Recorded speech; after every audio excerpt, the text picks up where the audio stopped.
Over the past year, my family has grown more connected than ever. As normal changed every second of every day, the one constant we realized was laughter. Every night at the dinner table was filled with laughter. Now and then, tears of laughter would grace our faces. Many doctors would agree that laughter is the best medicine. It strengthens your immune system, something we all know how, thanks to COVID, boosts your moods and helps you to cope with difficult situations. Laughter strengthens your connection to people. A constant source of laughter would temporarily give a euphoric hold over our home. I believe that laughter is the best medicine. It can come in many different forms and shapes. Eating a whole bunch of dill from the matzo ball soup on Jewish holidays, laughing at technological mishaps while teaching during a virtual year, with my friends during Hebrew school on Tuesday nights in Emily Halpern's classroom, and family dinner shenanigans. Please get me away from my family. The story of the coronavirus quarantine, a soon-to-be picture book. I believe humor is the most effective way of confronting adversity and coping with difficult situations. In Judaism, humor, comedy, and tragedy are introverted. The Talmud is known to be the primary source of Jewish theology. It is reported that God himself dedicated a specific hour of each day to laughter and joy. My mom is typical of most Jewish mothers, always making sure we have plenty to eat with every meal. One night at dinner, she made a lot of rice. We had leftovers and were offered to eat them for days. The big joke in our house was, eat whatever you want as long as it's rice. In a year of uncertainty and a lot of changes, humor and laughter have always remained the same. During this past year, we have been extremely isolated. Many people have felt alone, helpless, fearful, doubtful, and sad.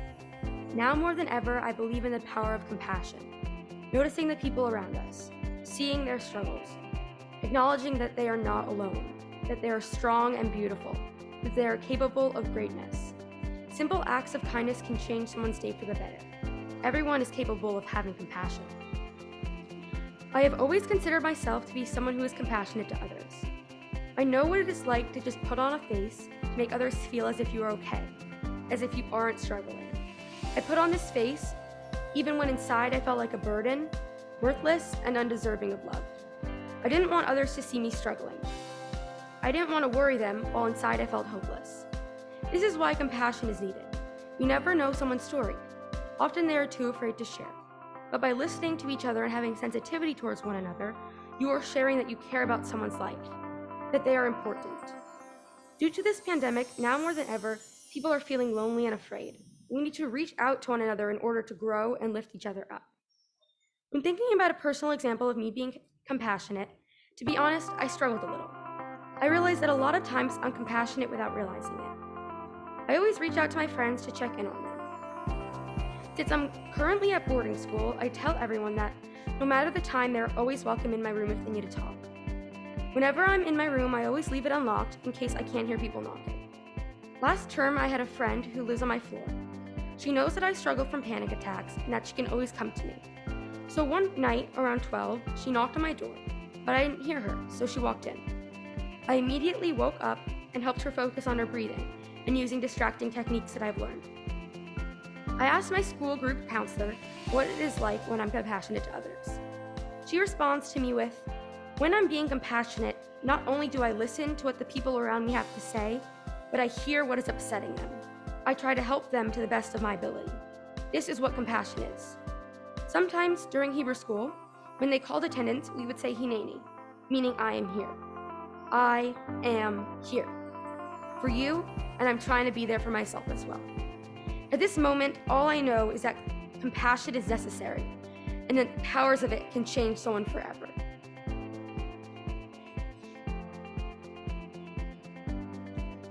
I've always been told how fortunate I am and how important it is to give back, but not until recently has this really sunk in. I remember going to Hebrew school every Sunday while growing up and having to bring coins for a tzedakah, but I never really knew what the point of it was. I just assumed we had to bring in these coins, but there was no real reason for it. But now I've realized tzedakah is not these coins or the tzedakah boxes we made. It's the idea surrounding these, specifically because I have learned that tzedakah means righteous giving. Through volunteering in and outside of temple, I have realized how lucky I am for my family. and not having to worry about where my next meal will come from or where I will sleep that night. Volunteering has become a huge part of my life, and I will never stop doing it. While I have done lots of volunteering, such as sleeping over at Temple Emanu-El while hosting homeless families, or going to the food bank with my family, one activity that has stood out to me the most are the multiple Bridges runs that I have done with my family and with the confirmation class. Bridges runs are when you make sandwiches to pack lunches with and drive to places with people in need like Irvington to hand them out. Seeing all of these people there for food, when I can just walk into my pantry and get something to eat, really changed my outlook on life. I have begun to love helping others and seeing how doing these little things can change people's lives. This silly idea I had about tzedakah has turned into something that I find extremely important and want to share with others, like the kids I teach as a madricha. I have always known that tzedakah is important, but as I've gotten older, my understanding of this has changed. This righteous giving comes from your heart and is not the simple task of just giving money to a charity. Tzedakah makes a bigger impact on others and gives me an indescribable feeling after. I believe in the importance of learning to be grateful and showing this by giving back and helping those in need. It's really easy to assume how confident someone is. You see how they talk, what they wear, and who they hang out with as indicators of their self-image. Most people look at me and how I act and assume I'm always confident too. But in reality, that's not always the case. Much like many other people, I have struggles with my self-confidence. There are plenty of times I feel like I'm alone in this struggle, but I've come to realize that even the Jewish and non-Jewish role models I've looked up to my whole life also have their own issues with confidence. Our own Rabbi Prosnit is a great example of a role model. He has the confidence to lead services, deal with this group of high schoolers, and his speeches at high holiday services inspired my speech today. I would assume he's always confident, but I'm sure there's times as a teacher, mentor, and father where he does not feel confident. Cantor Novick has been another huge role model for me growing up. She sings, teaches, and relates to students with confidence. She may be the most confident person I can think of right now, but I'm sure she had to work her way up to loving her job and singing in front of everyone. I haven't known Jason for as long as the other adults here with us, but I'm still inspired by his confidence to sing for all the kids on Sunday mornings at Hebrew school and somehow retain the attention of 5-year-olds. But even he probably has doubts about the songs he chooses or what he says to the impressionable kids he's around. On top of that, there's also plenty of Jewish and non-Jewish leaders, politicians, and activists that have the confidence to share their opinions with the world. The likes of Kamala Harris, Bernie Sanders, and the late RBG are all role models for people across America. But just like me, they had to work past all the hatred they received in order to have the confidence to lead people. That same idea of sharing opinions I just mentioned can also apply to everyday actions. I admire Facebook moms for their confidence in arguments online, or the teachers who continue to teach while on Zoom, and even the middle school boys who passionately talk about Fortnite or Pokemon Go. I'm sure these people too have had doubts and issues with their confidence and decisions. The level of confidence that these people have is what I admire most in people. But that being said, it's so important to keep in mind that they too struggle with confidence just like me. There's a Hasidic and Jewish idea called Yeradah Sorech Aliyah, or descent for the sake of ascent. The idea that everyone has to have low points, but you can work your way up. That's an important message for everyone that relates to what I convey here. So, with that being said, I believe that everyone struggles with confidence at some point, but you have to learn to overcome those struggles. That means the confidence of everyone from Rabbi Prosnit to the students I teach at Hebrew school all built up their confidence, and if they could do it, maybe I can too.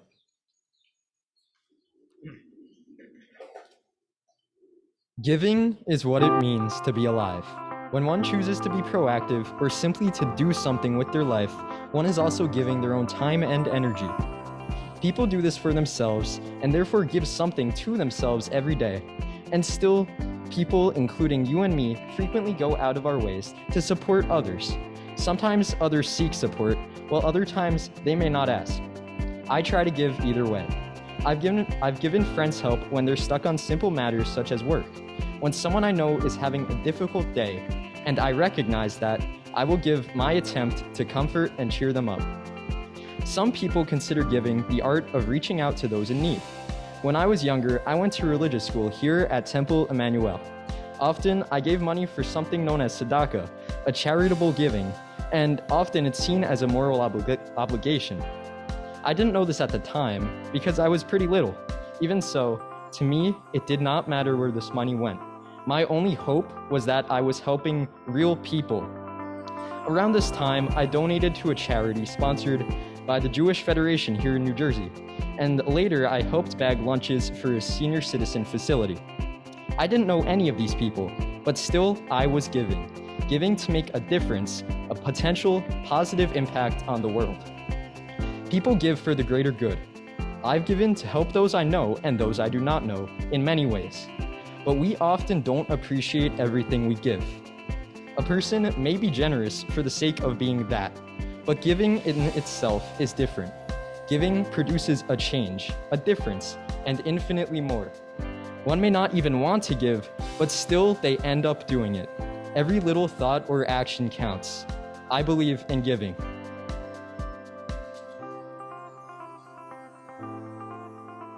I believe in books because they're an adventure into another world. I believe in books as a way to escape your own island, the future, or wherever you want. While books are entertainment, they are also a calming way to escape your real world. Books can teach you anything you want, all while being in your own fantasy world. Since I was a child, I've always had a healthy dose of books in my life. Whether it was a school book or a book my parent got for me, it was always a relaxing adventure. When something bad in my life happened, I would always escape to my book and push aside my worries. It was the idea that every story had a common goal in which all the characters would come together and be determined. As a child, I would always look up to the leader in the book, which has helped shape me today. The bits of inspirational characters have all come together to create my leader-like character. An important book in the Jewish religion is the Torah. The Torah allows us to read over stories and lessons from people in the past. This also allows us to connect with each other as we can compare our different views. And as Rabbi Gavul ben Yamin said, no man is wise without books. Silence is a word with many meanings. To many, silence is associated with something we should avoid, giving it a negative connotation. Oftentimes, it's related to the shyness or fear that one might feel. On the other hand, it's viewed as opportunity. Simple moments of silence during a stressful day can bring you to a new reality. It allows for deep thought and realizations of one's truths and desires. But to me, silence does more than just opening up my mind and relaxing my body. Silence allows me to listen and really focus on the world around me. So the power of silence does not lay on the surface, but rather is buried with the opportunity in which it holds. It is the power of silence that I believe in, but more importantly, the power of listening. These past 16 years of my life, I've learned a lot of valuable lessons that I hold dear to me. But I didn't learn these lessons by talking over others and expressing my opinions, but more importantly by listening and really taking in the value that these lessons hold. But it's not just the listening that taught me these lessons, it was the active listening. Using others' thoughts and applying them to my life is what my success is built on. Without my open ears, who knows what I would have accomplished. The silence that sings on the golf course after a well-struck shot and the silence that rings on a hike throughout the woods, it's all the same. And I listen to that white noise and take it in.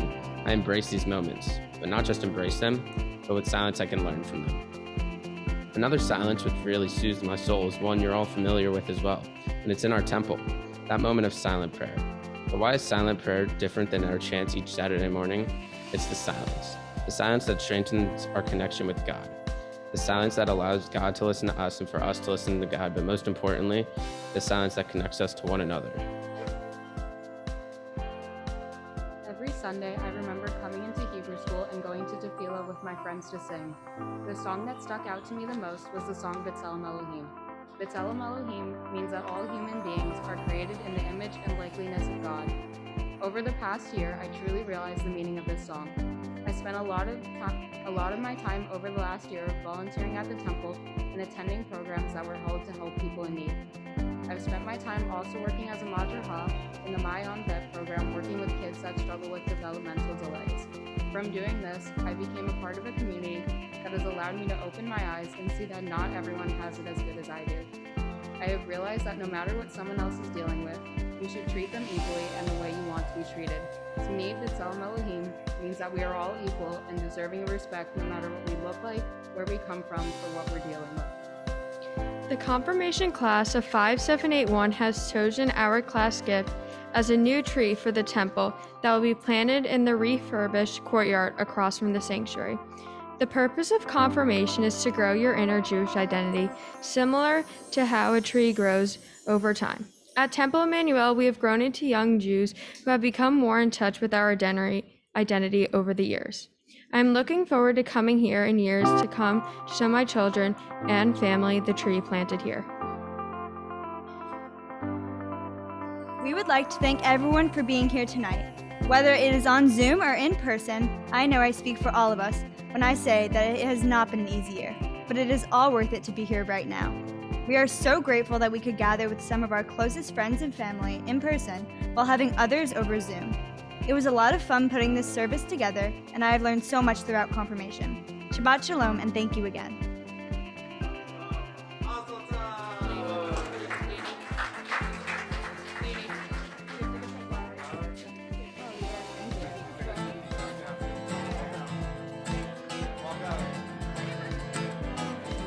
Yeah, yeah, yeah, yeah, yeah.